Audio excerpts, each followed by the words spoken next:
Miamians and listeners from around the world, welcome to another episode of Miami Global Net. Today's guest, we have Paola Isaac Baraya. She is the Economic Development Specialist for International Trade in the Office of Economic and Small Business Development at Broward County. She will break down the award-winning 11 Steps to Exporting developed by her office. This step-by-step process is a guide with everything you need to know to help your business export. We will start by getting to know Paola and her office. We will then take a deep dive into the 11 steps. We will finish off with an explanation of what are trade zones and how they can help your business. Also, please remember to subscribe to the podcast and to our newsletter, information in the show notes. Welcome to Miami Global Net Podcast, where we showcase the people and organizations that support Miami's international landscape. Learn from local business owners, startups, diplomats, and community leaders. Get to know the tools and services that are out there that help you invest and grow in South Florida. Miami is a true global city where one can live and do business with a global reach. Paola, welcome to the show. Thank you for joining us. How are you doing today? Thank you. I'm very honored to be here, Alejandro. It's a great honor. Thank you for inviting me. Thank you for joining us. It's going to be an interesting conversation today. I'm looking forward to learning about these 11 steps to exporting. But before we do that, we want to get to know you a little bit. So give us some background. Where are you from originally? Thank you. Well, I'm very excited to be here. My name is Paola Isaac Baraya, and I work for Broward County government, one of the agencies. We're the Office of Economic and Small Business Development. And I'm going to just give a little bit of background of where I came from and what I do for the county. And then after that, we'll jump into the 11 steps of exporting, which we actually say it's a roadmap to your exporting success. And my role is to promote international trade, but specifically, we want to get more companies to export. And originally, just to give a little bit of background, I'm originally from Canada, and I'm half Italian, half Egyptian. So I spoke 4 languages. My first language is French, French Canadian, but I did my master's at a Parisian school. So I also speak the classical French. And as well, my mom is Italian, so I speak fluent Italian. And the Spanish is very similar to Italian, as everybody knows. So I got to, perfect my Spanish in Miami and Broward County. And then I learned a little bit of German and Portuguese. And I dabble in English. But my background is I did all my studies in Canada. I've been here for 15 years in Florida. So I did my bachelor's degree at McGill University and my master's degree at a school called Haute Études Commerciales, which is actually one of the top management schools in Paris, but they have a division in Montreal. And then I've been involved in international trade for like almost 15 years. I've been with the county for 8 years. And before that, I was with the Public-Private Partnership for the county. They're called the Greater Fort Lauderdale Alliance, previously called the Broward Alliance. And in Miami, you guys have the Beacon Council. So I was with them for 3 years, focused on foreign direct investment. Now I actually focus on export promotion, but I still do some foreign direct investment, some international trade, policy and strategy, as well as protocol. And then prior to that, I was executive director of the Fort Lauderdale Sister Cities chapter. And I think maybe some of your viewers know about Sister Cities is a great organization founded by President Eisenhower after the Second World War to promote friendships between cities. And the city of Fort Lauderdale, we're actually twinned with 18 sister cities. And so I was executive director, and I got to know all of our sister city, but build like international relations with other countries as well. So that's kind of my background. And also last year, just wanted to give a little bit of a shout out. We received the President's E Award. Now the President's E Award was founded by President Kennedy. And this is just to kind of commemorate organizations and companies that have been exporting tremendously. So we were honored to receive in 2019, thanks to the Department of Commerce, we received the President E Award specifically for that program I'm going to talk about today, the 11 Steps to Exporting, and also for a conference we do every year, which I think we're going to talk in another show, the Florida International Trade and Cultural Expo. So that's just a little bit about me. And again, I'm very excited to be here on your show. Perfect. All righty then. So we're going to go over the 11 steps to export your product from Florida to the world. Yes. because we are a gateway to the world. So, and I'm going to talk about that a little bit through our presentation. So I'm just going to jump right into it. Is that Yeah, fine, let's Alejandro? do it. We're Let's do it. This gonna is jump great. into the 11 steps. Yes. I'm sure So people are first of glued right all, now. yeah, no, but I mean, exporting is for everybody. I think like anybody that's listening to your show, like whether they're already exporting or involved in international trade or not, this is interesting because they could say, oh, you know what? I didn't know this, and I could maybe get into exporting. So For that's sure. really why we created the 11 steps, because we want to make it easy for everybody, you know? And I don't know, I'm going to ask you a question, Alejandro. Do you know what is the percentage of businesses that export in the United States? Whoa, whoa. Normally I'm the one asking the question. Well, I'm going to put you on the spot. What is the percentage of businesses that export from the United States to other countries? Just take a wild guess. Percentage. Oh, how many? Yeah. Oh, it How must many? be Yeah, just a percentage. Yeah, 1 to 100. Yeah. 1 to 100. The 80%. 80%. Wow. Okay. Well, actually, it's less than 1%. Can you believe it?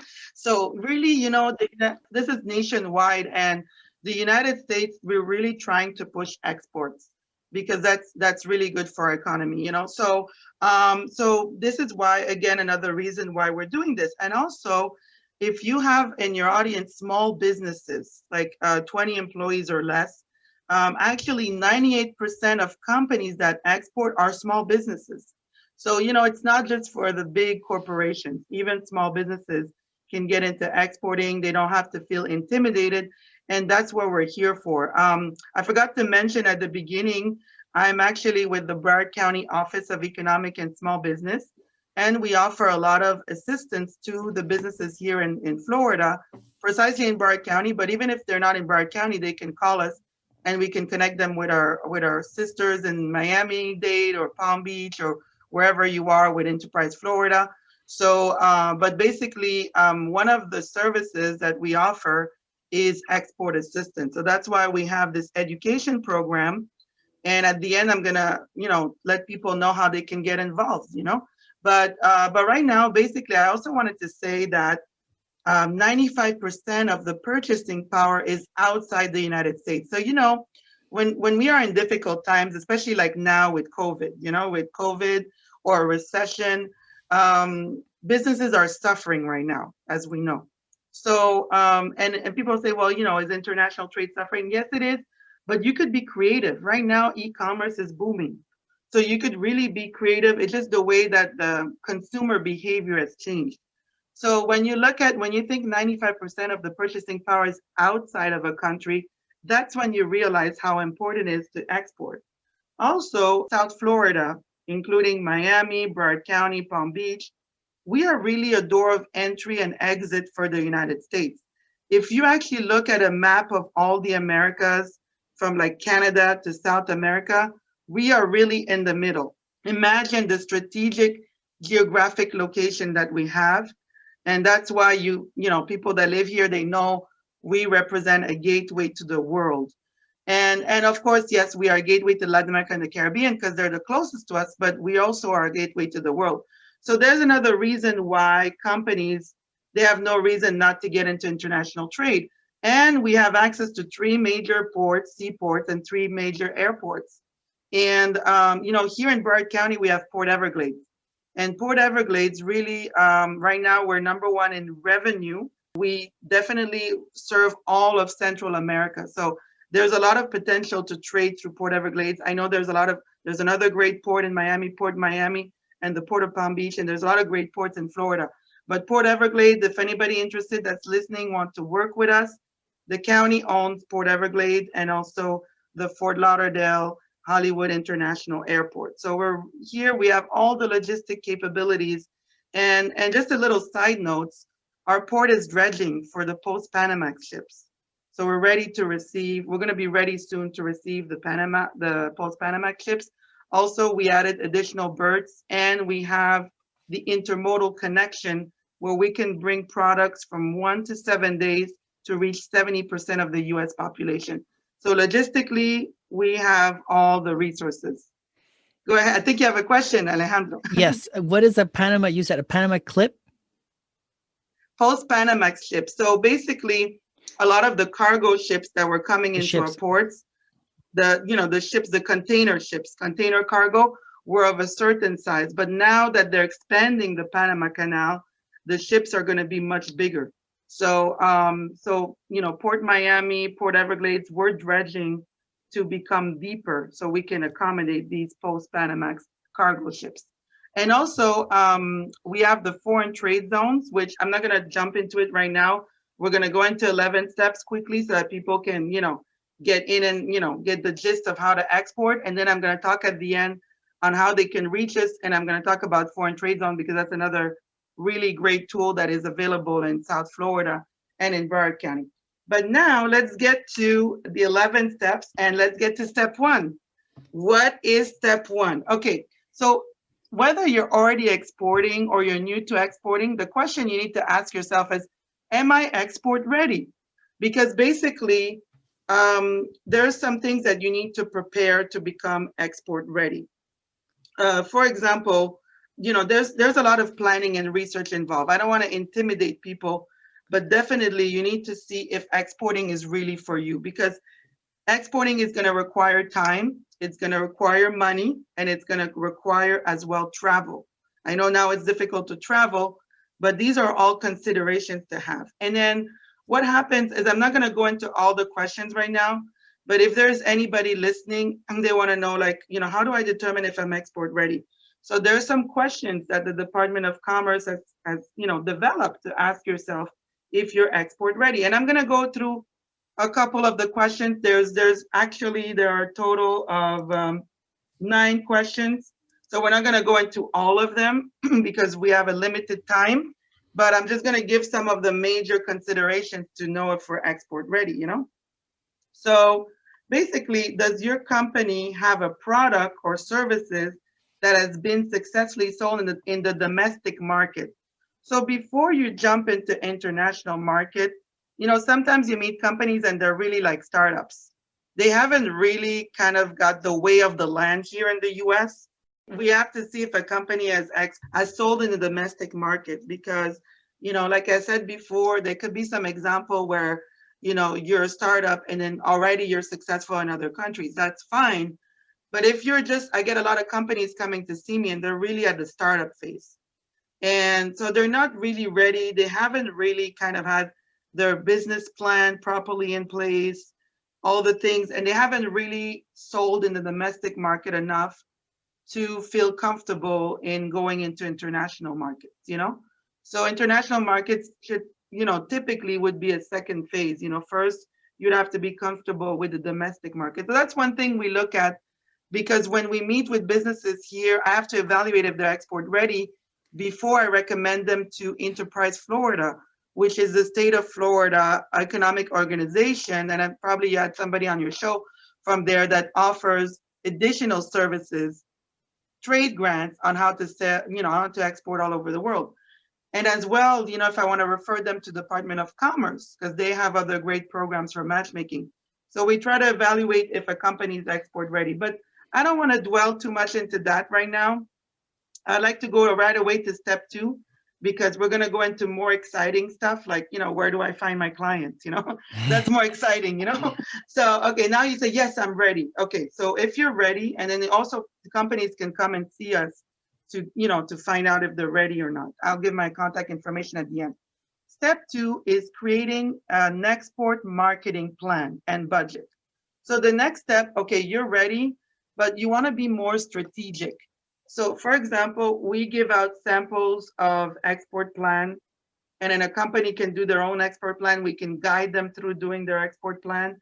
But also the state of Florida, Enterprise Florida that I mentioned before, in collaboration with SBDC, the Small Business Development Center, they offer an export marketing plan grant.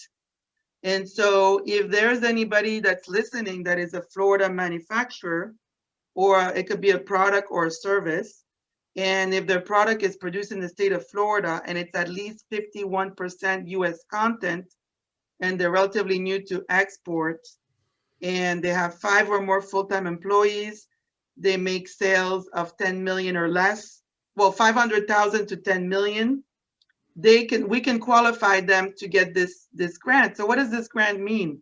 So basically the SBDC is going to do a thorough export plan for you, like 120 pages. It's amazing.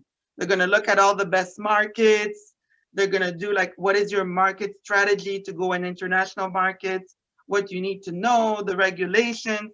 So it's a very cool grant, and it's a grant for the SBDC to implement an export plan. So if you have any manufacturers that are listening to your show, then at the end, we're going to give our contact information and they can contact us and we can help them get this grant.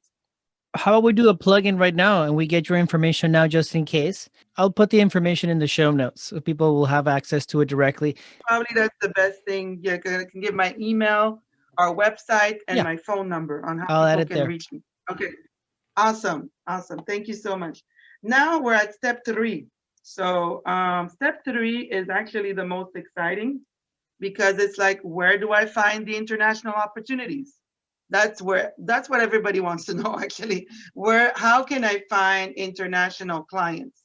Well, just here in the state of Florida, I know now it's a little bit challenging during COVID, but we do a lot of events. We bring international delegation. We actually bring delegation of buyers from all over the world, from different countries. And so our office, we organize workshops and webinars. We do a series called Doing Business with the World. So for example, we have a series, like it could be like one time we'll do doing business with the Bahamas. Another time we did doing business with Brazil, doing business with, Italy. And there we bring the experts so that people know, okay, what can I export to Italy? What can I export to the Bahamas? What are the key sectors? And also, how can I do so? So that's one way for companies to educate themselves on what type of products they can export to those markets. Another great resource is that not many people know, but we have access for free to some research done by the US Department of Commerce. And these are called country commercial guides. Anybody can go to Google and they can write country commercial guides, Bahamas, country commercial guides, Guyana. And then they can find a guide that actually talks about the best prospects of what I can export to those countries. So that's another resource that is free and accessible to us, to all of us, to find out what we can export around the world. And I mentioned already about trade missions. There's 2 types of trade missions. There's an inbound mission, and that's where we bring the buyers here. We bring a delegation. We had delegations from all over the world came. Even this year during COVID, I had Ecuador, and I had a delegation from Colombia that came. And then people can find out, okay, basically, I'm going to teach you a little secret about exporting. It's all about relationships, okay? It's all about relationships. So when the delegations come here, and I know it's challenging now with COVID, so we can't have networking events, nothing beats a face-to-face meeting and building friendship and relationship. That's really what's going to get you way into a country, you know?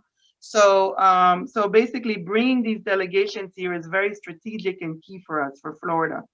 Also, not only as a state I've traveled, but also as a county, we can go on what's called an outbound mission. That's when we travel to another country. So most of the time, I'm going to give kudos to Enterprise Florida because they organize some of the best trade missions we have here in the whole United States. And they're usually led by our governor. And we go to different countries and we really get to, explore what we can sell in those countries. But there's also matchmaking meetings that are organized.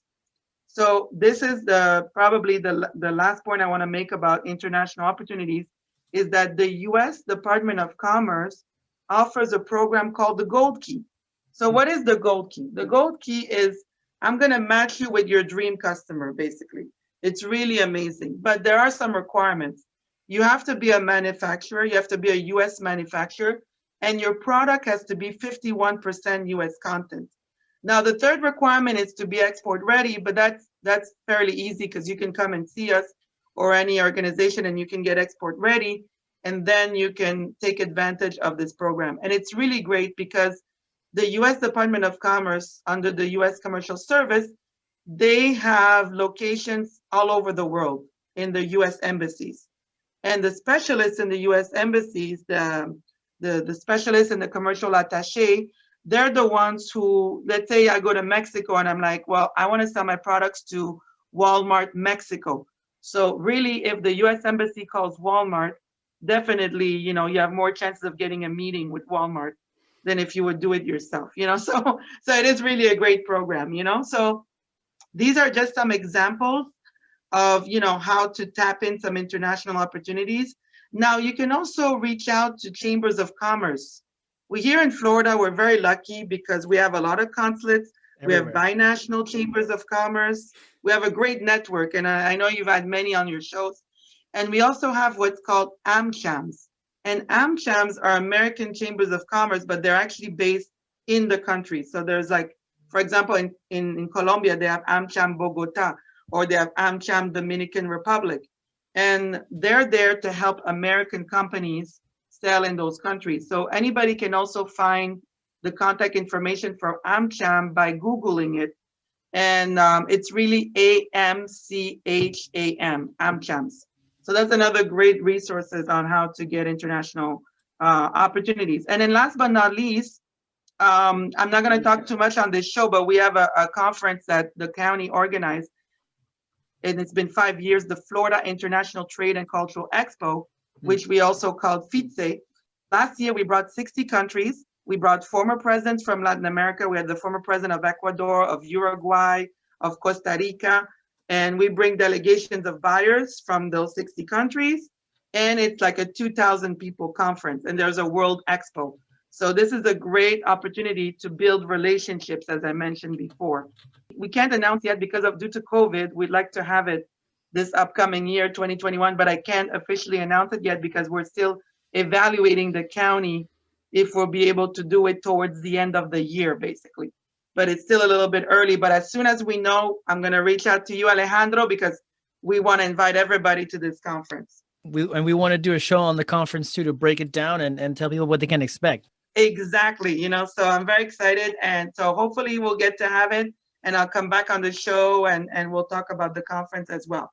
So now that was step 3. So now step 4 basically is, I'm not going to dwell too much on step 4 because it's called protecting your intellectual property. Okay. So not every some companies have patents, they have trademarks, even copyright. So it's just basically what I'm trying to tell people is if you have a patent, trademark, or copyright, or any type of intellectual property in the US, it's not going to be applicable in another country. So imagine, especially we think about right away, we think about China. Then China often copies our products. So you have to be careful when you go to other countries and make sure you can actually register your product there and have the trademark over there in those countries. And there are some treaties in place that helps you apply to multiple countries at once. But I'm not going to go too much into details. Again, you're going to have my contact information. If anybody wants to know about this, because it's very specific, they can reach out to my office. So step 5 and 6 is about regulation. So this is a little bit of the boring part of exporting, but I have to touch upon it because it's important. And step 5 is about the US export control. So it's the US part of the regulation. What does that mean? Basically, it just means, okay, do I need an export license? Yes or no? So in order to determine that, there's an agency in Washington called the Bureau of Industry and Security. We call it the BIS. And the BIS helps you determine if you need an export license, yes or no. The good news is that most products don't need an export license. And then when you don't need an export license, they have a technical term. They call you EAR 99. And that means you don't need an export license. So this, the website for BIS, it's actually pretty cool because they have training videos. They have guides on how to determine if you need an export license or not. And then they even have like a roadmap to help you figure it out. And if you're still confused, they have a 1-800 number, and believe it or not, they actually pick up the phone because, it's a DC agency, so people think like, oh, I'm going to call a DC agency and it's going to be no, but they're very helpful. They have a hotline, But I recommend anybody, before you call the hotline, know the language. So study a little bit the website, before going and calling them. But okay, so let's say, so we mentioned before, most products don't need an export license. So, but even if you don't need an export license, you still have to be careful, because there's basically 2 or 3 questions you need to ask yourself. Where is my product being exported to? There's actually countries that we're not allowed to export. There's embargoes, So I'm just going to name a few, like Iran, and, Cuba is still closed. So and I don't know if it's going to be open, but, basically North Korea.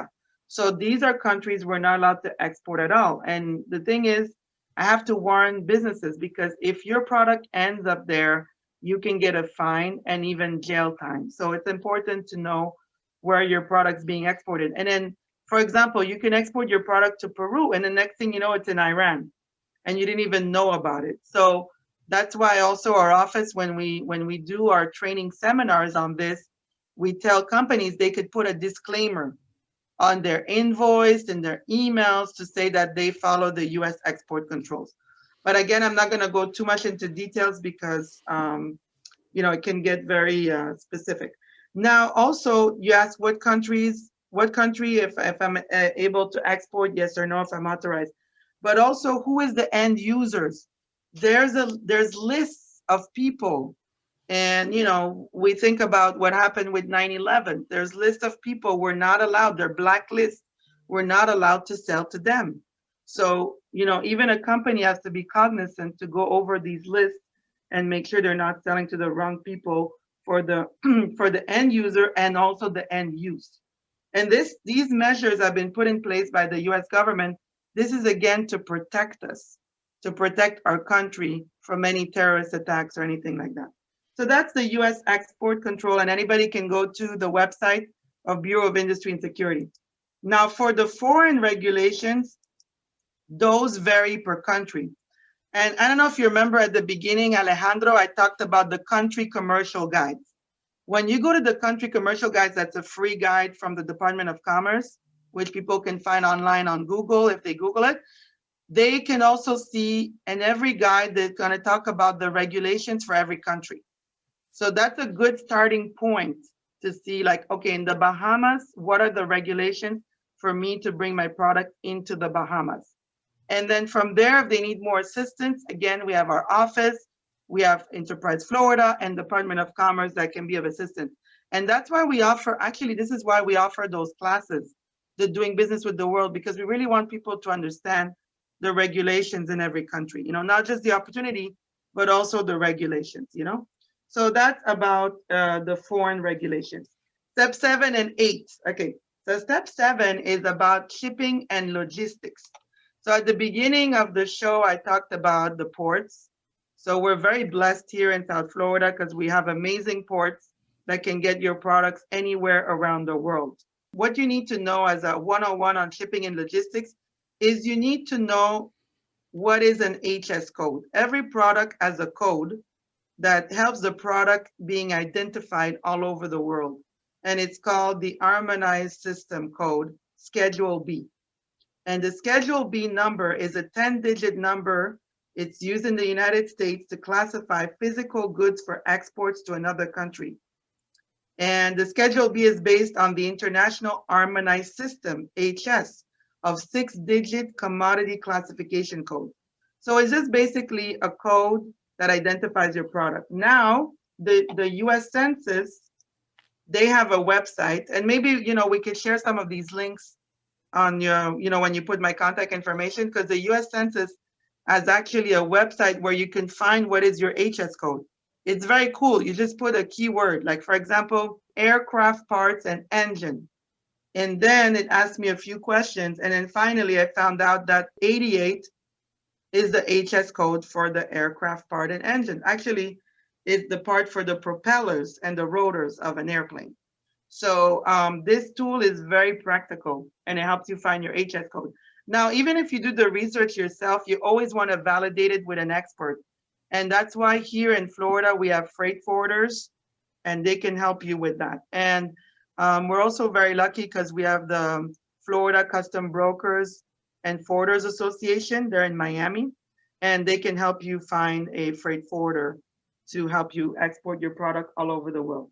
And then finally, one thing and I'm not going to go into it this time, but another thing you need to know about exporting is something called an Incoterm. And an Incoterm is just basically the way you're going to ship your product.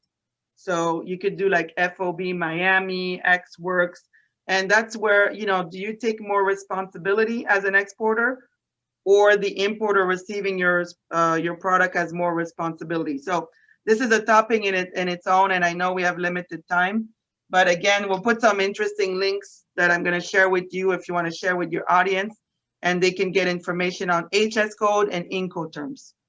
Okay, now we're going to jump into step 8, which is actually another important step, because how we're going to get paid. How people are going to getting paid is Where important. is the money? Where is the money? Show me the money. Okay, so step 8 is the payment method. So basically, how you're going to deal with international clients. So there's basically 4 types of payment methods that usually exporters use. And the favorite one is cash in advance. Everybody loves cash in advance, because basically your buyer pays you and then you ship your product. So that's one of the safest ways and for you as an exporter to use. But what happens is sometimes you don't have that option. You have competitors out there. And so, let's say you're selling your products, we mentioned before, Walmart Mexico. And Walmart says, well, no, we're only going to pay you in 60 days. So now what? So now maybe you don't have the money as a small business, and I'm going to show you a little bit some tricks at the end how you can get export financing, but you're going to have to offer some payment terms, and we call that open account. So that's another method of being paid as an exporter. But really exporters use that when they have a major client like Walmart, or they really want to be competitive out there. So they don't mind being paid in 30, 60 days, or even 90 days sometimes. And there's other types of method. There's one method that I'm not going to talk about today, but just for people to know, it's called the letter of credit. And the letter of credit, usually banks can help you with that, but there's some countries, like especially in Asia and China, they prefer dealing with letters of credits. And that really assures that the buyers and the sellers get paid and they get what they promised for, So letters of credit are a good tool to make sure that, you're pretty much safe on both ends on what you're shipping. Okay, so now I mentioned earlier, let's say you're selling to Walmart, but basically you're like, well, that's too long. I can't wait 60 days to get paid. So you could be eligible for what's called export financing. And again, here in Florida, we're very lucky because we have the Florida Export Finance Corporation. They're a nonprofit founded by the state of Florida, and they can help you get export financing. One of the types of export financing that exists is Exim Bank, the Export-Import Bank of America. And it's a U.S. government agency, and it's mainly to help manufacturers to get export financing. So there's different types of export financing. There's products even offered by the SBA, the Small Business Administration. There's even export financing offered by the private sector. But again, if somebody contacts our office, we can put them in touch with the right people, such as the Florida Export Finance Corporation, which is actually based in Miami as well. And they are our partners, and they help us get export financing for small businesses. And then last but not least, I want to mention credit insurance. What if you're afraid of not getting paid? Let's say you're selling a product anywhere around the world, could be Africa, Europe, Asia, but for whatever reason, your client never pays you. So if you get credit insurance, this is insurance against non-payment. The insurance is actually going to pay you for what your client was supposed to pay you. So this is very interesting, the credit insurance, and it also falls under the tools and resources from export financing. And then that pretty much, this was step 8, but step 10 is now that you've been through all these steps from 1 to 9, you want to evaluate your success or the mistakes that you've made. So remember in step 2, I told you could do an export plan. That's where you Yeah. should record if you made any mistakes, like, okay, there's something I can never do if I ship to Nigeria. Okay, so in your section on Nigeria and your export plan, you're gonna make sure you put that in there so you don't make the same mistake again. And also the successes, because this can help you monitor your success and just grow your business. So step 10 is really kind of a self-evaluation of all the steps. And then step 11, which is the last and final step, is new market exploration. So when you go through steps 1 to 10, usually we recommend you focus on one country. And then once you really know what's your market entry strategy in a country, what you're going to do, you get the way of the land, then you can bring on a new country. Now, there's a lot of companies that mean, yeah, but Paula, I can ship in different countries simultaneously. And I say, I understand that. But that's when you can ship all over the world. But if you want to be more strategic, for example, that France is your number one market, then that's when you really want to open a market for you. You want to have more market share in that country. So that's what we mean when we're being more strategic with the 11 steps to exporting. And that basically concludes our 11 steps. I'm going to end with foreign trade zone. But before that, I want to ask you, Alejandro, what did you think about the 11 steps? I think they're very thorough, and I know that you were holding back because we were trying to shoot a 30-minute window for our listeners, but I am impressed of the step-by-step process. I think that it was very easy for me to understand. I mean, normally I would attack you with questions, but it makes sense. I think we met the goal of what we were trying to do, but I like it. I was trying to follow I along. try to keep it short and sweet because I know there's much more information we could share, but basically we're going to share some useful links, if you don't mind, with my email address. People can reach out to me. And I just want to leave people with one thing that we have here in Florida and that in Broward County we're very proud of. It's called the foreign trade zones. And in Broward County, we have two foreign trade zones. We have number 25 and number 241. And why are they numbered? Because in the US system, foreign trade zones here in the United States are numbered. And as you can imagine, number 25 is one of the oldest foreign trade zone, and it's located at Port Everglades. Number 241 is actually located at the executive airport of Fort Lauderdale. So number 25 is actually under our jurisdiction, under the county, Broward County, and number 241 is under the city of Fort Lauderdale. But whichever one you decide to pick, you can come and somebody can reach out to me. And I just want to mention what is the benefit of a foreign trade zone? Well, when you're in a foreign trade zone, you're in international land. You're not in the US. So basically, if you're importing products from anywhere around the world where we don't have a free trade agreement, initially when those products are coming in the zone, you don't pay the US import tariff. Now in the zone, you can do many things. You can assemble product, you can manufacture, you can even destroy perishables. It's more costly to return bananas to a country and then you avoid paying the US import tariff for those bananas that you imported, for example. And then if you re-export the products from the zone to another country, you will never pay the US import tariff. If you sell your products in the US, we call that deferring the import tariff. So you can keep the inventory into the zone up until you sell it. And then when you're ready to sell it, it comes out of the zone, it touches US land, and that's when you pay the import tariff. But you pay the lower tariff. Like we have a company here, for example, they assemble electric bicycles, and a lot of the parts come from China. So basically, when the bicycle comes out of the zone, they pay the lower tariff.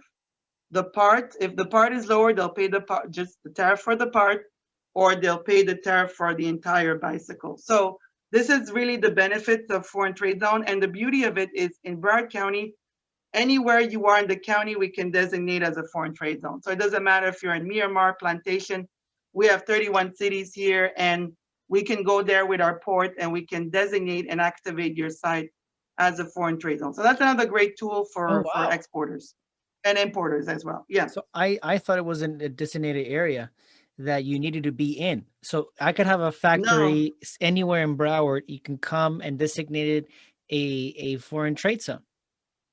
Yeah, and it's very easy actually.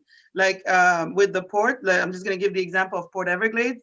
It's a one-time fee of 2,500 administrative activation fee, and then after that, the port is you become a user, and the port streamlines the customs process. And every time there's a shipment, and you can consolidate shipments, it's something around $36. It varies a little bit every year, but that's basically what you need to pay. And then to activate or designate a zone, depending if you do manufacturing or not, it takes about 30 to 90 days to get your zone activated. So it's a really good program. We use it as an economic development tool, and it's just really to help the companies to benefit from either avoiding or deferring the import tariff.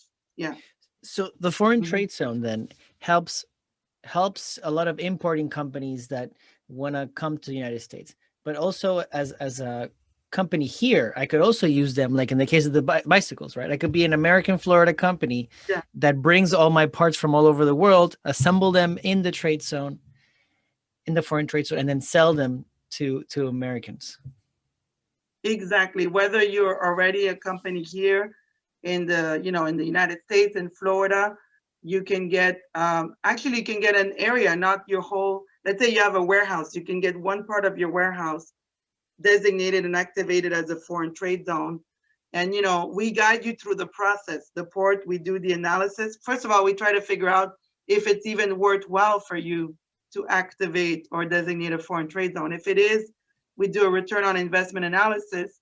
And then from there, if it is, then we come there with the port and we explain to you the process. So it's very pretty easy and comprehensive. And also for new companies coming in from other countries, we usually attract international companies because we tell them this is a great benefit of being in Florida, because you can actually have a foreign trade zone. Not everywhere around the world they let you, have that much flexibility when it comes to foreign trade zone designation and activation. So yes, absolutely, it's a great benefit.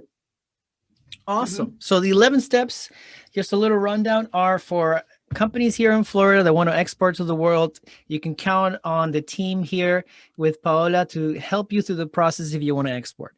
And then the trade zones are mainly to help companies to import. But depending on what you do, Mhm. you could also benefit from them if you're local here, if you're bringing in a lot of your parts or products. Absolutely, definitely. And I wanted to keep it short and sweet. So, we'll leave my contact information for anybody that Yes. wants to reach us and participate in our events. Pretty much all our events are free. Now we're going to have a lot of webinars.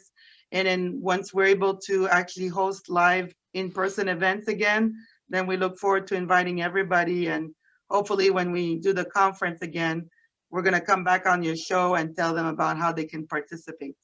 Great. I think this was great, Paula. Thank you so much for giving us this information. I think this episode was packed with information, so don't worry about it, my friends. You could always reach out to Paola. I'll leave her information in the show notes. If you have any questions, I'm sure she'll be happy to respond and to help you through the process. So thank you again, Paola. Thank you. And one last thing I want to say, if people email me, I can actually share a guide. We have the 11 steps to exporting. We actually did a printed guide. Well, it's electronic.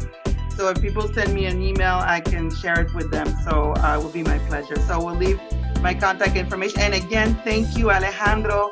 This was really fun and exciting. And we hope more companies are going to be interested in exporting after this. Thank you.